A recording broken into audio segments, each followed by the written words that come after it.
نور يا asubuhi. وقال عنه الصباغ المالكي المتوفى سنة 855 للهجرة وهو الإمام التاسع عرف بأبي جعفر الثاني.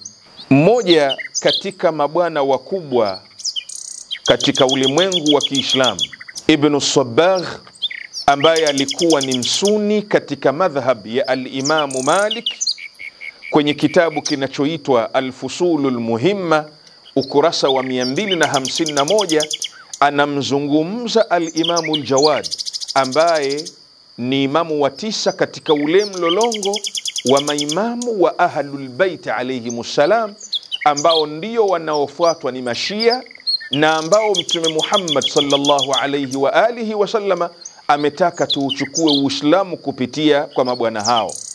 Ibn Sabbagh, ambaye ni katika madhhab ya Kisuni ya Imam Malik, aliyefariki mwaka wa 855 Hijria, anamzungumza Imam Jawad. Anasema al-Imamu al-Jawad ni imamu wa 9 katika mlolongo wa maimamu wa Ahlul Bait, na alijulikana sana kwa jina la Abu Ja'far Thani, Abu Ja'far wa pili. Maneno haya mazito ya kukiri imamu wa 9 katika wale maimamu wanaofuatwa ni Mashia, ayyadahumullah walhamdulillahi rabbil alamin.